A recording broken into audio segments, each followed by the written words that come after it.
Have you ever known deep down in your bones that something just wasn't for you, but still you tried your hand at it?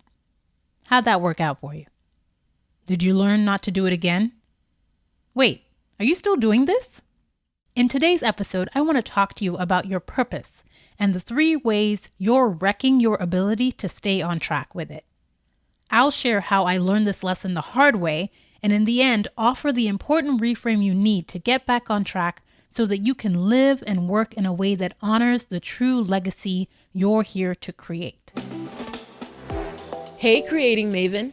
I'm Joy Spencer, your Reframe specialist, with one important message. Your real work, it's not your job or your career. Your real work is what you create. And what you create is what sets you apart and makes you incomparable. It's your legacy. I'm here to show you a whole new way of working so you can create with your gifts, make a unique contribution, and finally get paid to be yourself. This is Reframe to Create. I still feel kind of embarrassed and humiliated when I think about this experience. So, during my junior year in high school, and for some reason, I know the reason, my friend Bemi and some other girls in the class convinced me that it would be a good idea for me to join them and try out for the girls' football team. Now, in America, it's called soccer, and I know, but I can't bring myself to call it that. I grew up my whole life in Nigeria calling it football, so that's what it is. So adjust your brain. Back to the story. So I find myself trying out for this football team because why not? It's a great idea. It's, something that'll help me be physically active. It's great to be involved in team sports, yada, yada, insert all the good reasons here. Now, the thing to know about Bemi, my friend who recommended that I do this, is that she's always been very athletic. Growing up, she was on all the teams, basketball team, football, volleyball, track and field. And by the end of our senior year, she even won an MVP all-around female best sportswoman or something award, right? So this is who's recommending this to me. I, on the other hand, sports just weren't my thing. I was a pure bookie. That's what was fun to me, having conversations about books or theories we were learning, or even doing dance performances during halftime at the basketball game. That was what was exhilarating to me because I got to exercise my creative juices that way and, coming up with moves and all that stuff. But team sports, not so much. I mean, it was okay, but it wasn't something that really held my interest. And I couldn't really bring myself to care really deeply about it. I mean, I didn't mind running around. I didn't mind roller skating, swimming, or bike riding. I didn't mind being physically active in a way that was unstructured, but I just wasn't into sports. If it wasn't the Olympics and gymnastics that I was watching or the World Cup, I just wasn't into it. So I say this to paint the picture of the type of person who I am. So this is the person who I've just described, who's kind of like meh about sports, who gets convinced to try out for the football team. So I was like, okay, I'll try it. Let's see what happens. So I try out, and tryouts are just physically brutal. I can do it, but it's just not enjoyable. I don't enjoy running up and down the field, sweating, trying to defend the goalpost, kick the ball, try to avoid destroying my shins. It was just like, it just wasn't interesting, fun, or enjoyable in any sort of way. So the day comes to find out who made it on the team. And I'm thinking, okay, if I made it onto this team, this is just the beginning of my suffering. And I have to run around sweating this entire season on this field. It's going to be, ugh. But despite that, I still wanted to make the team. Because why? Well, I had just busted my whole body up trying to get on the team. So something had to come out of it. So I remember going down to the PE building to read the list of names. Now, mind you, it felt like every single girl in our high school had tried out for this team. So this list is long to read. There are so many girls who've tried out. So I'm scrolling down looking for my name on this list. So I scroll all the way to the bottom, get to the bottom, and my name's not there. I got cut from the team. Now, mind you, even worse, there were only 2 people who got cut from this team. Remember I told you practically entire high school, it felt like tried out for the team. It was just me and one other girl. And I was just like, really? Seriously? was just so embarrassed because literally everyone had tried out and it's just two of us whose names aren't on there.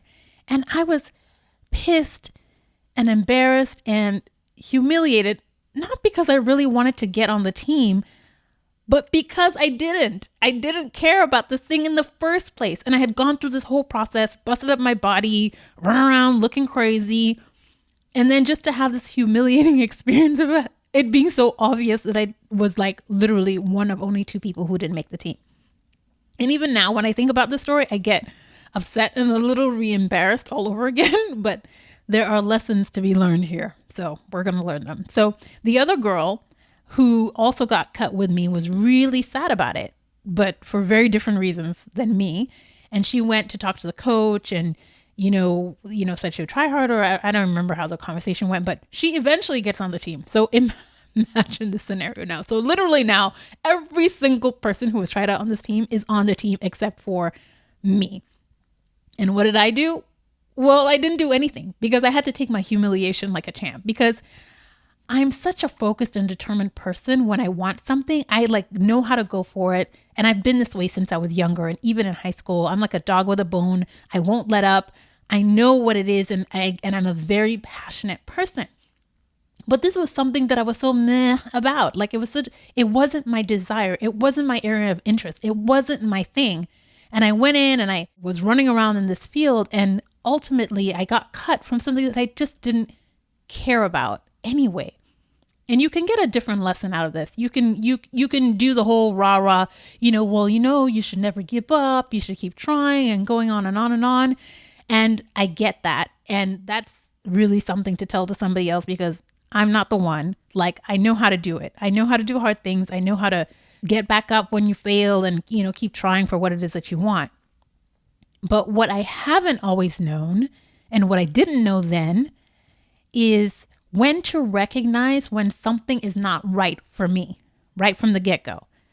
And whether I plan to work hard at it or not, there are some things that I have no business being about. And in this case, I had no business being there trying out on this team because I didn't really want to be on the team and I didn't really care about it.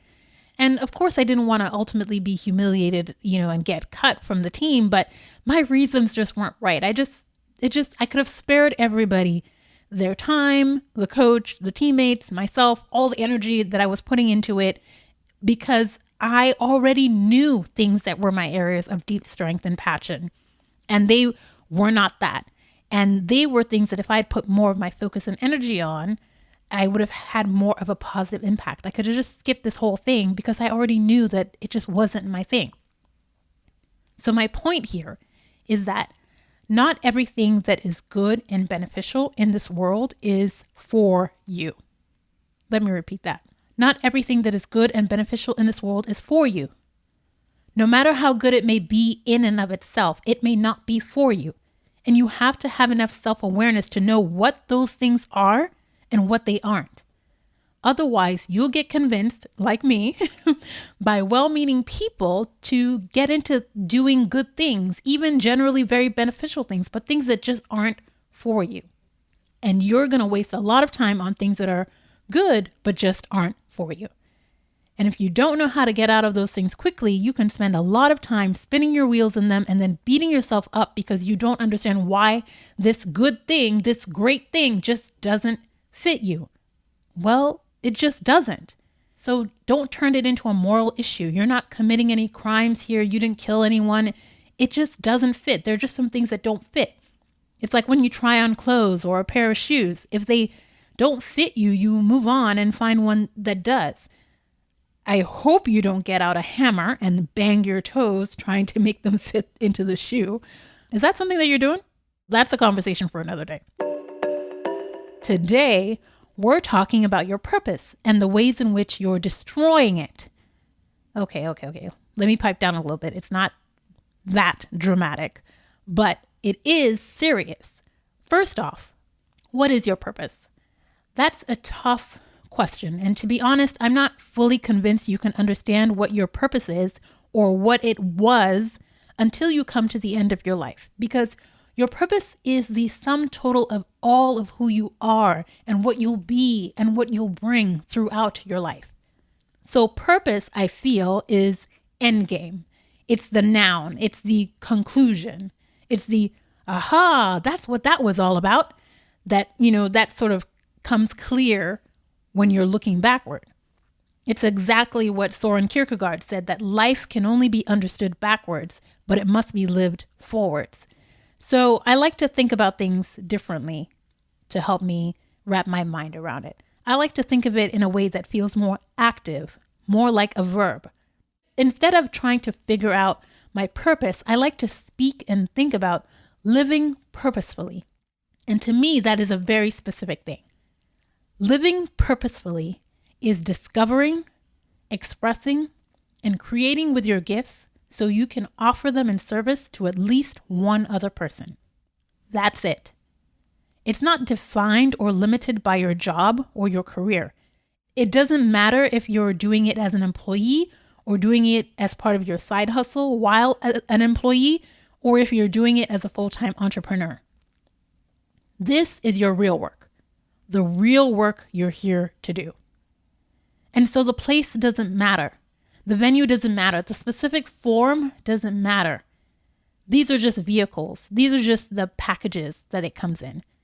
And we get so hung up and distracted by these packages. We think we have to wait for the dream job, which, newsflash, doesn't exist and is not coming. We think we have to wait until we retire and are finally free.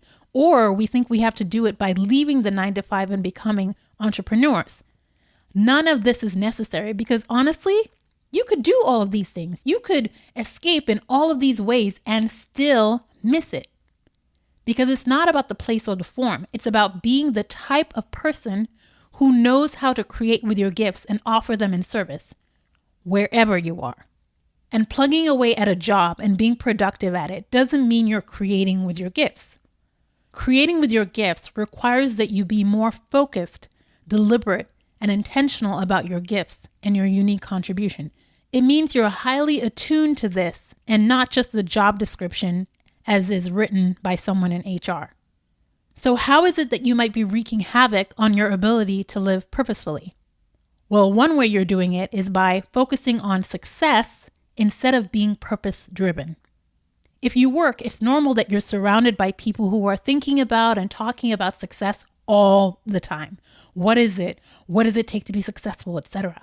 But we all know the cautionary tale about that person who, quote unquote, made it, who was successful, who made it to the top, and then they just turned around to say that they were miserable, depressed, and in despair. It's an existential crisis for them. And it shows us that success is not necessarily meaningful. It doesn't always align with why you're here and your purpose. It doesn't always give you a sense of living purposefully. Success and living purposefully are not the same. If you're focused more on success than you are on understanding the deeper question around living purposefully, then you'll destroy your ability to understand it. Think about it. So many people, when they realize the worthlessness of the particular brand of success that they've been pursuing, they just can't snap back into a purpose mindset. It takes time. Many of them lose touch because they've been out so long to sea with this thing. They lose touch with something that is so deeply embedded with who we are. And it can be sad. So don't let that be you. Skip all that drama. Skip to the end, which is where everyone is going to end up anyway. No matter how successful a person is, if they haven't sorted out this deep sense of meaning and what it looks like for them to live purposefully, they'll hit a wall and be right back in the line with you trying to figure it out. Don't leave undone the work of knowing what your gifts are and how you can create with them and offer them in service. Then, whatever comes your way in life in terms of success or failure, you'll always have that deeper sense of meaning, purpose, and legacy. Another way you're getting off track when it comes to living purposefully is by competing with and comparing yourself to others. There are many good things that are not for you. There are many terrible things that are obviously not for you either. And if you spend your life comparing yourself to others and then competing with them, I can tell you for a fact you're not running your own race. You're not living purposefully because your purpose is not whatever prize you think is at the other end of one-upping another person or beating them at some competition. It'll prove to be vapid and empty, and ultimately getting you off track what you're here to do. This reminds me of blue ocean strategy, which I absolutely love because it's a philosophy that's completely aligned with my point. Blue ocean strategy, if you haven't heard of it, is a business strategy developed by Chan Kim and Renee Mauburn, designed to help businesses create and capture uncontested market space, thereby making the competition irrelevant. I agree. Don't compete, create. It's something that Tony Robbins and countless others have said, and I'll add my voice to theirs. Don't compete, create. And the other way that you're blinding yourself to your purpose path is by building an identity that has achievement instead of service to others as its foundation. Achievement can be about amassing trinkets to yourself, whether it's accolades, recognition, awards, or prizes. Having this as a primary focus or as the ultimate end can't lead you towards more purposeful living because your purpose is inextricably bound up in service to others. It's outward focused, it's other focused, it's service oriented. Achievement doesn't always take that into account or hold it sacred. People become means to an end instead of inherently valuable ends in and of themselves. If you want to live purposefully, you have to start thinking about yourself and what you do in terms of service. Who do you serve best with your gifts, and how are you going to serve them? If I had to do it over again, I wouldn't have tried out for the football team that year. I know, I can hear you now with the, try everything and go for it. You can be whatever you want to be camp. I know those folks are crestfallen at this conclusion, but my reasons for trying out weren't the best. I thought that others were doing it, so hey, maybe I should do it. I was comparing myself to them and to their interests, and I came to the wrong conclusion. I wasn't thinking about myself, my gifts, and my purpose. Getting on the team was something to achieve. It was a way to be successful, and unfortunately, it was a way to be successful by other people's standards. I would have been better off to really look at my gifts and see how I was already or could find new ways to offer my gifts and service. That would have been much more meaningful and purposeful for me in the end. I'm not going to lie. That wasn't the last time I did something like that. And fast forward many years later, I actually ended up on a church's football team. Don't ask me why. I think I have a coconut head and it takes a few knocks to get a lesson properly lodged into it. I've had to learn this lesson the hard way so many times since junior year, but I'm happy to report that it's finally been learned. In the last few years, I have kicked this way of thinking and being out of my life, and the results have been exponentially rewarding. Without it, I've allowed myself to be in and create out of the center of my magic, and it feels amazing. Not only that, I've been able to create things that have served others and that can have a positive impact, like this podcast. People tell me that they're getting so much out of it, and it's so rewarding, and I know that I'm in the right space and in the right time. I'm also better positioned for new opportunities and being invited to do and be more of who I am. What could be better than that? Not everything is for you, but some things are. Something is. So aren't you better off focusing your energy on that? I hope it's clear to you now just how you might have unintentionally been getting off track when it comes to your purpose, when it comes to living purposefully. You can't live purposefully if you're comparing and competing, if you're focused on success according to society's definition, or if you're building your identity based on how much you can achieve rather than on how much you can serve. It's time to turn your focus toward discovering, expressing, creating, and serving with your gifts, and let the positive impact that you have on others from this be your legacy. In my next episode, I want to talk directly to those of you who are in your 9-to-5 with no plans to go anywhere anytime soon or ever, and no intentions of starting a side hustle. I hope you know that this is 100% legit and does not discount you from my invitation to be a creating maven. I want to talk to you about what creating something of your own looks like for you while you're in an organization, right where you are. If you haven't visited reframe-to-create.com, I have a gift for you. It's a free download reference guide for the CREATE framework that I'm using to take you on this journey to get paid to be yourself. Join the movement to change the way you work from being a productivity hamster to becoming a creating maven. Just go to reframetocreate.com and download your free copy. See you soon, Creating Maven. Until then, remember to always ask yourself, what will I create?